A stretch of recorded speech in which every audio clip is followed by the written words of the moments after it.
the silence came first. Not the comfortable silence of a sleeping house or the peaceful quiet of a forest at dawn, but the terrible, absolute silence that arrives when something fundamental has broken.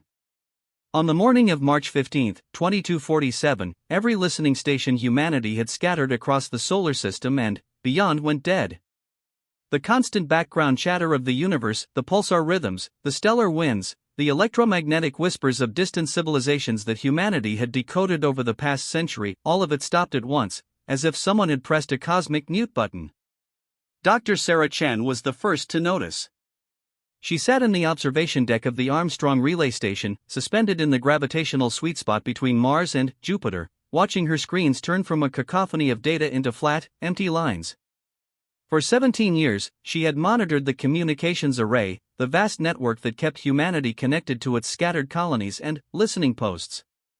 She had weathered solar storms, equipment failures, and the occasional cosmic ray shower that scrambled her instruments. But this was different. This was everything going quiet at once. She ran the diagnostics 3 times before accepting what she was seeing. The equipment was fine. The universe had simply stopped talking. Her hands trembled as she opened the emergency channel to Earth Command, and, for the first time in her career, she struggled to find her voice. What do you say when the stars themselves have gone silent? How do you report the death of cosmic conversation? Earth Command took her seriously because they had no choice. Within hours, every observatory, every satellite, every deep space monitoring station confirmed the same impossible thing. The universe had withdrawn into itself, and humanity was alone in a way it had never been before. The news spread across the colonies like a virus, generating panic on Mars, prayer on the generation ships, and grim speculation on Europa. Humanity had spent 2 centuries learning to listen to the cosmos. Now the cosmos had stopped listening back. But Sarah knew something the others didn't. In those final moments before the silence fell, she had caught something on her instruments. A pulse. No, not a pulse, a scream. A transmission so powerful it had overwhelmed her receivers, coming from the direction of Sol, from Earth itself. She had archived it automatically, but, in the chaos of the silence, she hadn't had time to analyze it. Now, alone in her quarters while the rest of the station descended into controlled chaos, she pulled up the data. What she found made her blood run cold. The transmission wasn't random noise or some natural phenomenon. It was structured, deliberate, and utterly terrifying in its implications. Someone on Earth had broadcast something so powerful, so fundamentally disruptive, that it had rippled across spacetime itself. And, embedded in that transmission was a message, repeating on every frequency, in every language humanity had ever spoken and, several it hadn't, we are no longer prey. The path to that moment had begun 43 years earlier, in the slums of New Jakarta, in the crumbling remains of what had once been Indonesia. Kale Theron was born into a world already dying, a world that had given up on itself long before his first breath. His mother died bringing him into a life not worth living. His father disappeared into the labor camps when Kale was 5, swept up in one of the endless resource wars that plagued the late 22nd century. He grew up in the spaces between, an orphan among millions, fighting for scraps in the ruins of human civilization. The Earth of 2204 was not the Earth of hope and exploration that the history books remembered. It was a planet ravaged by climate catastrophe, choked by pollution, and divided among corporate empires that treated human beings as disposable resources. The colonies on Mars and the moons of Jupiter were gleaming testaments to human ingenuity, yes, but they were built on the broken backs of Earth's billions. The best and brightest left. The strongest and most ambitious fled to the stars. What remained were the discarded, the forgotten, those deemed too weak or too worthless to deserve a place in humanity's glorious future. Kale learned early that weakness was not just a disadvantage, it was a death sentence. He learned it when the older boys beat him for the nutrient paste that served as his weekly ration. He learned it when he watched a girl his age die of a treatable infection because the medical stations only served those who could pay. He learned it when he was forced into the tunnels beneath the city, crawling through toxic waste to salvage circuit boards that corporate drones would buy for pennies. Every day was a lesson in powerlessness, every night a reminder that the universe did not care if he lived or died. But Kale had something the others didn't. Not strength, he was small for his age, thin as wire, with bones that showed through his skin. Not intelligence, the schools had closed years before he was old enough to attend them. What he had was hatred. Pure, distilled, absolutely focused hatred for his own weakness. He hated the way he flinched when the older boys approached. He hated the tears that came when he was hungry. He hated the part of him that wanted to give up, to lie down in the toxic mud and stop fighting. That hatred became his fuel, his purpose, the only thing that kept him crawling forward when everything else said to stop. He began with small victories. He learned to hide his rations where no one could find them. He learned which corporate drones would pay more for salvage and how to negotiate without showing fear. He learned to read by studying the discarded data screens he found in the tunnels, teaching himself through sheer stubborn repetition. Each tiny triumph was a brick laid in the wall he was building against the world. Each moment he refused to surrender was a small death of his weaker self. By the time he was 12, Kale had survived longer than most in the slums. That alone was an achievement. But survival wasn't enough anymore. He had discovered something in the abandoned corporate databases he accessed through salvaged equipment, information. The corporations that ruled Earth from their orbital platforms, the colonial governments that looked down on the homeworld with disgust, they all believed that Earth's population was controllable because they were ignorant. Keep them desperate, keep them stupid, and they would never question the system that ground them to dust. Kale began to learn everything he could. He taught himself programming from corporate training modules never meant for eyes like his. He studied physics from educational materials intended for colonial children. He absorbed history, mathematics, engineering, every scrap of knowledge he could steal from the data networks. It was dangerous work. The corporate AI monitors were always watching, always hunting for unauthorized access. Getting caught meant immediate termination, not arrest. The corporations didn't waste resources on trials for people like him. But, with each day, he felt the weak version of himself dying a little more. The boy who had been afraid of the dark, terrified of pain, desperate for approval, that boy was being methodically destroyed, replaced by something harder, colder, infinitely more dangerous. Kale was teaching himself not just knowledge but discipline. He learned to control his fear, to suppress his doubts, to function on minimal sleep and less food. He was forging himself into a weapon, though he didn't yet know what he would point that weapon at. The turning point came when he was 16. He had broken into a corporate data cache, looking for information he could sell to the underground markets. Instead, he found something else, classified files from the First Contact War. Humanity's official history said that the war had been defensive, that the alien collective known as the Harbingers had attacked without provocation and that humanity had barely survived. The files told a different story. Humanity had fired first, destroying a Harbinger research vessel because corporate analysts decided its technology was too valuable to negotiate for. The war that followed, the war that killed 3 billion people and left Earth a wasteland, had started because of human greed. But that wasn't the worst part.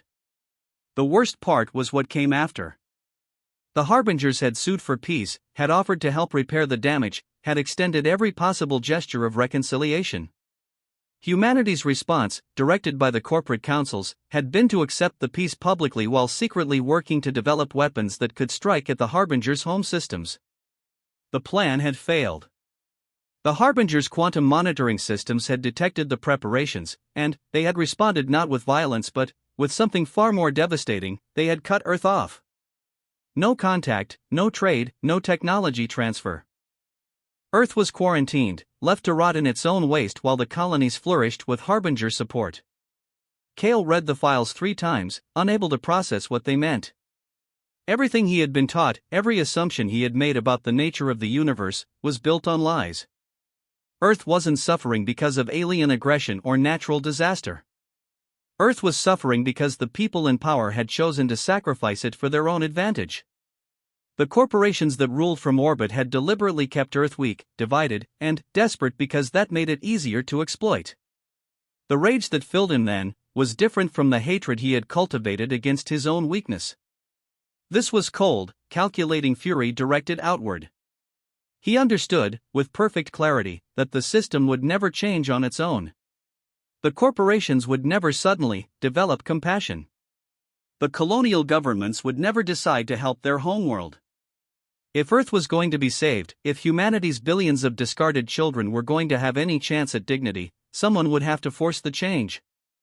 But one person, even one as determined as Kale had become, couldn't fight corporate empires and interstellar governments. He would need allies. More than that, he would need to transform himself completely, to destroy every last trace of the weak, powerless child he had been. He would need to become something unprecedented, something the universe had never seen before. He started by going underground in ways the corporations couldn't track. He used his programming skills to create new identities, spreading versions of himself across the data networks like ghosts. He reached out to others like him, the forgotten and the discarded, those who had nothing to lose and everything to fight for. He found engineers who remembered when they had built things that mattered, scientists who had been discarded when they got sick, soldiers from the corporate wars who had been thrown away when they were no longer useful. One by one, he brought them together, not with promises of revenge but with a simple question: are you ready to stop being weak? The movement that grew from those conversations had no name at first. It was just people helping each other survive, sharing resources, protecting the vulnerable. But Kale was building towards something larger. He had learned from his study of history that every successful revolution required three things: a clear enemy, a compelling vision, and the willingness to pay any price for victory. He had the enemy, the corporate oligarchy that had turned Earth into a sacrifice zone. He had the vision, a humanity united, powerful, refusing to be prey for anyone. What he needed now was the willingness to pay the price. That price became clear when he was 23. The movement had grown beyond what he could have imagined, spreading through Earth's slums and factory zones like wildfire. Thousands, then tens of thousands, then hundreds of thousands of desperate people finding purpose and power in collective action. The corporations noticed, of course. Their initial response was predictable: targeted strikes against the movement's visible leaders, arrests and disappearances designed to terrorize the rest into submission. Kale watched a dozen people he had recruited personally get dragged away by corporate security forces. He watched the videos of their interrogations, their torture, their eventual executions. The old Kale, the weak boy from the slums, would have broken under the guilt. Would have turned himself in to stop the suffering. That version of himself was long dead, and the man who remained understood that those deaths were not failures, they were investments. Each martyr created 100 new recruits. Each act of corporate brutality stripped away another layer of the population's acceptance of the system. He began to orchestrate more direct confrontations, pushing the corporations to respond with increasing violence. Food riots that he knew would be suppressed with lethal force. Strikes in critical manufacturing sectors that would trigger automated security responses. It was brutal mathematics, trading lives for momentum, and Kale executed it with perfect coldness. He had destroyed the part of himself that felt guilt over necessary sacrifices. He had become a man who could calculate the exact number of deaths required to spark a global uprising and sleep soundly afterward. The corporations made their final mistake when they decided to make an example of New Jakarta. The orbital platforms positioned their weapons, massive railgun arrays designed to drop tungsten rods from space with the force of nuclear weapons. The plan was to obliterate the slum where Kale had been born, killing millions to terrorize billions. It was exactly what Kale had been waiting for. In the 3 days before the strike, he evacuated everyone he could, using the movement's networks to spread people throughout the city's tunnel systems. Then, he hacked the corporate communications networks and broadcast every detail of the planned attack to every screen on Earth.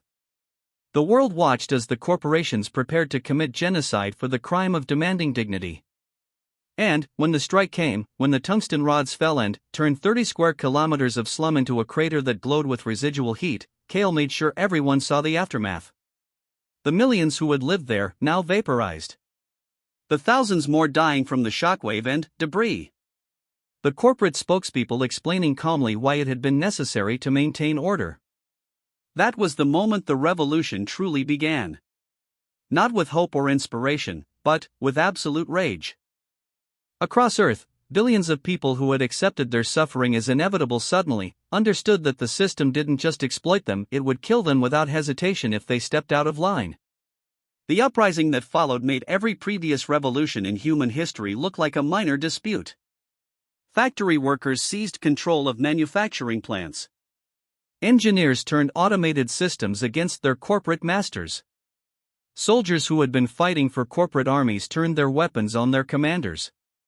Kale orchestrated it all from a hidden bunker beneath the ruins of Shanghai, coordinating through quantum encrypted networks, directing forces he had spent years building. He had become a ghost in the machine, everywhere and nowhere, impossible to track or stop. The corporations tried, of course. They sent kill teams and viral AI programs and even orbital strikes against suspected locations. But Kale had learned from the new Jakarta massacre.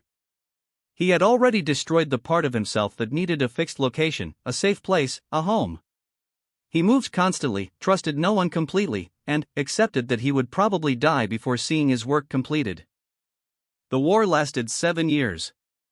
7 years of brutal urban combat, of orbital bombardments met with hacked defense systems, of corporations discovering that their automated armies could be turned against them by people who had nothing left to lose. Earth became a charnel house, a planet-wide battlefield where the old order fought desperately to maintain control against a population that had finally learned to fight back. The colonies watched in horror, the other species of the galaxy maintained their boycott, and Kale continued to press forward, accepting casualties that would have broken any conventional military force. He won not through superior firepower but through superior willingness to sacrifice. The corporations could build more weapons, deploy more security forces, drop more tungsten rods from orbit. But they couldn't match the dedication of people who had decided that death was preferable to continued submission. For every person Kale's forces lost, 2 more joined the fight. The corporations were fighting to maintain profit margins. Earth's billions were fighting for the right to be treated as human beings. The end came not with a surrender but with a retreat. The corporate councils, seeing their assets on Earth become liabilities, made the cold calculation that the planet wasn't worth the resources being spent to control it. They withdrew to their orbital platforms and the colonies, taking their technology and wealth and leaving Earth to govern itself. It should have been a moment of triumph. Humanity had won its freedom, had broken the chains that bound it. Instead, Kale looked at the ruins of civilization and understood that the real work was just beginning. Earth was free, yes, but it was also devastated. The war had killed another billion people. The industrial infrastructure was shattered. The climate was worse than ever, and the rest of humanity wanted nothing to do with a planet that had descended into chaos. The colonies refused aid, afraid that Earth's violence would spread to them. The alien species of the galaxy maintained their quarantine, remembering all too well what happened when humans felt threatened. Kale was 30 years old and looked 50. The stress of the war, the minimal food and sleep, the constant movement and conflict had aged him in ways that went deeper than physical appearance. He gathered what remained of the movement's leadership in the ruins of Geneva, in what had once been the United Nations headquarters. There were perhaps 200 of them, men and women who had given everything to the revolution, who had destroyed their own weak selves in the fires of war. He stood before them and spoke with absolute honesty. We won the war, but we're losing the peace. Earth is free, but we're alone and dying. The colonies won't help us. The aliens won't acknowledge us. We can rebuild with what we have, slowly, over generations. We can accept that we're second-class citizens in a universe that views us as dangerous primitives. Or we can do something unprecedented. They asked what he meant, and Kale told them about a project he had been developing in secret for the past 3 years. During the war, his forces had captured several corporate research facilities working on theoretical physics. The scientists there had been exploring something called quantum resonance weaponry technology that could affect spacetime itself, creating ripples that would propagate across the galaxy at speeds that made light look motionless. The corporations had been trying to develop it as the ultimate weapon against the Harbingers, a way to strike at their home systems before they could respond. Kale proposed something different. He wanted to build a transmission system using the quantum resonance technology, something that could broadcast across the entire galaxy simultaneously. But, instead of a weapon, it would be a declaration. A message that would force every spacefaring civilization to acknowledge Earth's existence and strength. A demonstration that humanity was not prey, not victims, not weak creatures to be pitted or feared. It was insane, potentially catastrophic, and absolutely necessary. The debate that followed lasted 3 days. Many argued that it was too dangerous, that it would provoke the very retaliation they had been trying to avoid. Others said they didn't have the resources, that Earth was too damaged to support such a massive project. Cale listened to every objection and, then, addressed them systematically. Yes, it was dangerous. Yes, it might provoke retaliation. But, the alternative was accepting permanent weakness, and he hadn't spent 15 years destroying his weak self only to accept weakness for his species. The vote was close, but it passed. They would build the resonance array, and they would use it to announce to the universe that Earth was no longer a victim of circumstance. The project took 13 more years, 13 years of scavenging technology from corporate ruins, reverse engineering alien devices captured during the First Contact War, and pushing theoretical physics into realms it had never explored. Cale drove them forward with the same ruthless focus he had used during the Revolution.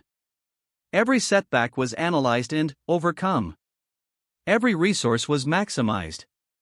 Every person involved understood that failure meant the permanent subjugation of their species. Sarah Chen had been one of those people once, before she accepted a position on the Armstrong relay station. She had been a physicist working on the resonance array, recruited when she was fresh out of one of Earth's reconstructed universities. She had believed in the project initially, had worked 18-hour days alongside engineers and scientists who spoke of changing humanity's place in the cosmos. But, as the array neared completion, she had begun to have doubts. The power levels required were astronomical. The potential side effects were barely understood. When she raised concerns, Cale himself had met with her. She remembered that conversation in perfect detail, even now, decades later. Cale had listened to her concerns without interrupting, had acknowledged that she might be right about the risks. Then, he had asked her a simple question: if you were certain that humanity would remain enslaved, exploited, and eventually exterminated unless we took this risk, would you still refuse to act? She hadn't had an answer then. She didn't have one now, watching the data from that final transmission scroll across her screens. Cale had activated the array, and the results were even more dramatic than the most optimistic projections. The quantum resonance had propagated across the galaxy in microseconds, touching every star system, every inhabited world, every ship traveling between the stars. And, embedded in that resonance was Cale's message, translated by alien AI into every known language in the galaxy. The message was not diplomatic. It was not conciliatory or hopeful or designed to make friends. It was a declaration of sovereignty backed by the demonstrated ability to touch every corner of galactic civilization simultaneously. This is Earth. We have been ignored, exploited, and quarantined. We have been treated as primitives too dangerous to contact and too weak to defend ourselves. Those days are over. We are no longer prey. We will not be dismissed. We will not be victimized. Any species that wishes to engage with us will do so as equals, or they will not engage with us at all. This transmission demonstrates our ability to reach any point in the galaxy. Consider carefully what else we might be able to reach. The silence that followed was not the silence of awe or respect. It was the silence of an entire galaxy holding its breath, trying to process what had just happened. Humanity, the quarantined primitives, the species that had started the First Contact War through greed and stupidity, had just announced itself as a power that could touch civilizations thousands of light years away. The implications were staggering. If Earth could send messages through quantum resonance, what else could it send? Weapons? Surveillance? The uncertainty was as powerful as any fleet. Sarah watched the data streams, waiting for the response she knew would come. The galaxy couldn't stay silent forever. Already, her instruments were detecting activity, quantum fluctuations that suggested other civilizations were attempting to respond, to communicate, to understand what had happened. But, the resonance Cale had triggered had done something to the normal communications infrastructure. It had created a kind of interference pattern, a quantum echo that was drowning out conventional signals. The galaxy was trying to speak, but Earth's message had made it temporarily impossible for anyone else to be heard. It was, she realized, the ultimate power play. Kale hadn't just announced Earth's presence, he had seized control of galactic communications, if only for a brief time. Every civilization that wanted to be heard again would have to engage with Earth, to negotiate for the silence to end. He had turned humanity's isolation into leverage, their weakness into strength. On Earth, in a bunker beneath New Geneva, Kale Theron watched the same data streams and allowed himself a moment of satisfaction. He was 73 years old now, his body failing in a dozen different ways from decades of stress and deprivation. The doctors said he had perhaps 6 months left, maybe less. It didn't matter. He had accomplished what he set out to do so many years ago in the slums of Jakarta. He had destroyed his weak self so completely that nothing of that frightened child remained. And, in doing so, he had destroyed humanity's weakness as well. The younger members of his staff were terrified, asking what they should do when the aliens responded, whether Earth could survive retaliation from advanced civilizations that could cross star systems. Kale understood their fear. They had grown up during the Reconstruction, had learned to hope for peace and integration into galactic society. They didn't understand what he had learned in the slums: the universe doesn't respect the weak. It tolerates them at best, exploits them more commonly, and exterminates them when convenient. He called together his closest advisors, the ones who had been with him since the revolution. They'll try to negotiate first, he told them. The advanced civilizations, the ones that style themselves as peaceful and enlightened, they'll send diplomatic overtures. They'll offer trade, technology, integration into galactic society if we'll just shut down the array and return to being quiet and submissive. And if we refuse, one of them asked. Then, they'll threaten. Economic sanctions first, military action if that doesn't work. They'll try to isolate us again, to make an example of us to any other species that might get ideas about challenging the established order. Kale's smile was thin and cold. Let them try. We've been isolated for a century. We've been sanctioned and quarantined and left to die. We survived it all and came back stronger. What can they threaten us with that we haven't already endured? But there was another possibility, one he didn't mention to the others. The possibility that some civilization, somewhere, would decide that Earth had crossed a line that couldn't be uncrossed. That humanity had demonstrated too much capability too quickly, had shown itself to be fundamentally dangerous to galactic stability. Those civilizations wouldn't negotiate or threaten. They would simply act, sending weapons traveling at relativistic speeds to sterilize Earth before humanity could spread further.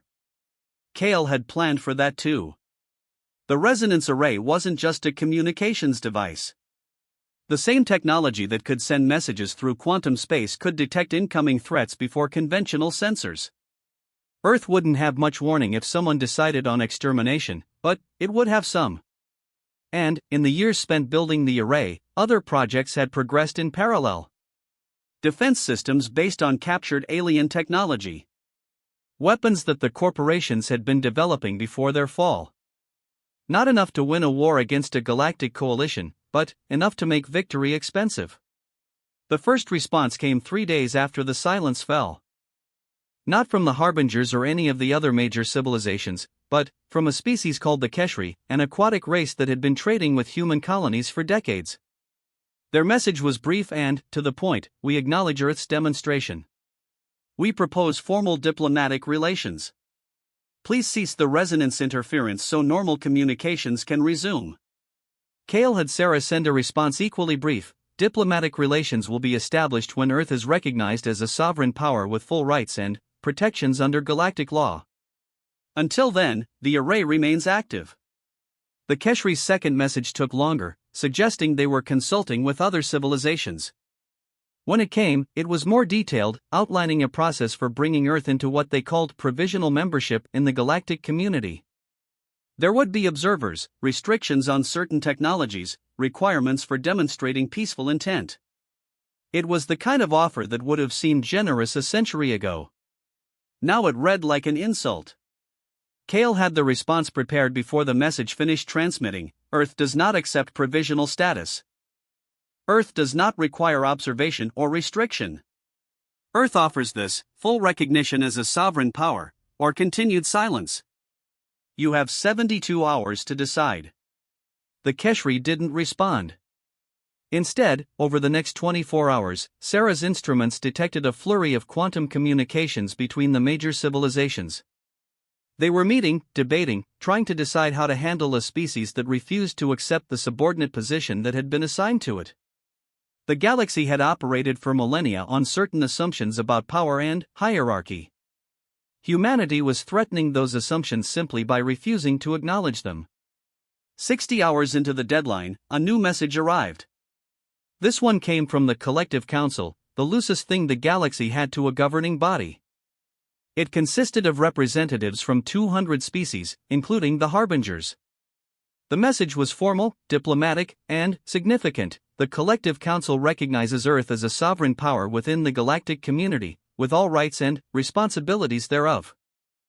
We request the cessation of quantum resonance interference and the beginning of formal diplomatic relations. It was everything Kale had demanded. Full recognition, no conditions, no provisional status.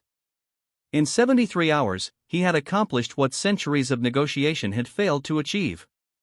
Earth was no longer the quarantine embarrassment, the dangerous primitives to be avoided.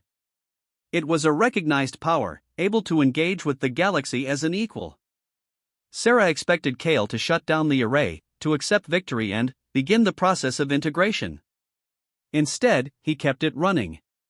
When she asked why, he looked at her with eyes that had seen too much, lived too long beyond what any human should endure. Because recognition means nothing without respect, and respect only comes from demonstrated capability. The array stays active for one more week. Let them see that we can maintain this, that it's not a desperate gambit but a sustainable reality. Then, we'll talk about shutting it down. That week was the longest of Sarah's life. Every day, she expected to detect incoming weapons, to see the first signs of a galactic strike against Earth. The major civilizations had accepted humanity's demands, but there were others, smaller, more aggressive species that might see an opportunity to make a name for themselves by bringing the upstart humans down. Kale had assigned teams to monitor every approach vector, every possible threat, and Sarah watched them work with a combination of admiration and terror. But no attack came. Instead, something unexpected happened. Other species began to respond not with fear or anger, but with curiosity. Messages arrived from civilizations that had been on the periphery of galactic society, asking how Earth had developed the quantum resonance technology. Younger species, ones that had also been given provisional status and restricted access to advanced technology, wanted to know how humanity had bypassed those restrictions. What Kale had intended as a demonstration of strength was becoming something else, a beacon for every species that had felt constrained by the galactic hierarchy. Kale saw it before anyone else did. "We're not just changing Earth's position," he said during a meeting with his staff. "We're changing the entire structure. Every species that's been told they're too primitive, too dangerous, too unreliable, they're watching us and realizing they don't have to accept those judgments."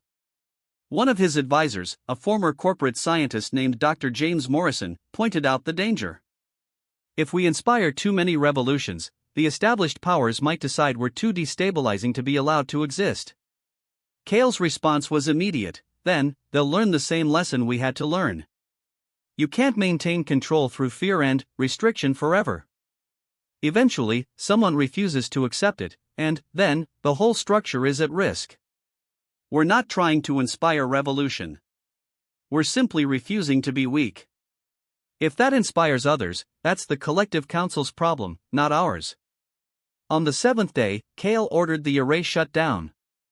The quantum interference faded, and normal communications resumed across the galaxy. The silence ended, but it was replaced by something unprecedented: conversation. Within hours, Earth was receiving thousands of messages from species across the galaxy. Trade offers, technology exchanges, requests for diplomatic meetings, and threats from a handful of more aggressive civilizations that Kale had expected and planned for. Earth's position in the galaxy transformed overnight. The colonies that had refused to help during the reconstruction suddenly wanted to renew their connections with the homeworld. The harbingers, who had maintained their boycott for a century, sent a delegation requesting formal peace talks. Even the corporations that had fled to the orbital platforms began negotiating for the right to return, offering technology and resources in exchange for access to Earth's markets. Cale negotiated with all of them from a position of strength he had built deliberately, methodically, through decades of sacrifice. Earth would trade, yes, but only as an equal. The colonies would be welcomed back, but not as overlords, as partners in a unified humanity. The harbingers would have their peace talks, but Earth would not apologize for defending itself or for breaking free from subjugation. Every conversation, every agreement, every treaty was built on a foundation of demonstrated capability and absolute refusal to accept weakness. He lived long enough to see the first harbinger delegation arrive on Earth, long enough to shake the appendage of the being that represented the species humanity had once fought. The harbinger representative spoke through a translator, expressing admiration for humanity's resilience and asking what Earth wanted from galactic society. Cale's answer was simple: we want what everyone wants. To be treated with dignity. To have our sovereignty respected. To be judged by our actions, not by assumptions about our nature. We won't be anyone's prey, but we won't be anyone's predator either. We're here, we're powerful enough to defend ourselves, and we're ready to be part of something larger than ourselves, but only as equals. He died 3 weeks later, his body finally giving out after decades of abuse. The news of his death spread across Earth and the colonies, generating responses that ranged from grief to relief to cold satisfaction from those who had opposed him. But even his enemies couldn't deny what he had accomplished. In one lifetime, he had transformed humanity from a scattered, subjugated species into a recognized galactic power. He had done it through absolute determination, ruthless strategy, and the complete destruction of every weakness within himself. Sarah attended his funeral in New Geneva, standing among thousands who had gathered to honor the man who had changed everything. The eulogies spoke of his vision, his courage, his unwavering commitment to Earth's freedom. But Sarah kept thinking about their last conversation, 3 days before he died. She had asked him if it had been worth it, the sacrifices, the casualties, the decades of struggle. Cale had looked at her with eyes that had long since stopped showing emotion. Worth is the wrong question. It was necessary. I was a weak child in a weak species living in a universe that doesn't tolerate weakness. I could either destroy that weakness or be destroyed by it. I chose destruction, and I never stopped choosing it. Every day, every decision, every sacrifice, they were all about becoming something that couldn't be destroyed by others because I had already destroyed everything in myself that could be vulnerable. But what did that cost you? Sarah had pressed. What did you lose in the process of destroying your weak self? Everything that would have made me a good man in peaceful times, Cale admitted. Compassion, mercy, the ability to accept compromise or half measures. I lost the capacity for normal happiness, for trust, for love. I became a weapon pointed at the universe's throat, and weapons don't get to be human in the ways that matter. Do you regret it? The pause had been long enough that Sarah thought he wouldn't answer. Then, regret is for people who had choices. I never had the luxury of choice. I was either going to be destroyed or become strong enough to survive. Everything else was just details. Now, watching them lower his body into the ground beneath a sky that was finally starting to clear after centuries of pollution, Sarah understood that Cale Theron had been both hero and monster, visionary and tyrant, savior and destroyer. He had destroyed his weak self so completely that nothing remained but purpose and will.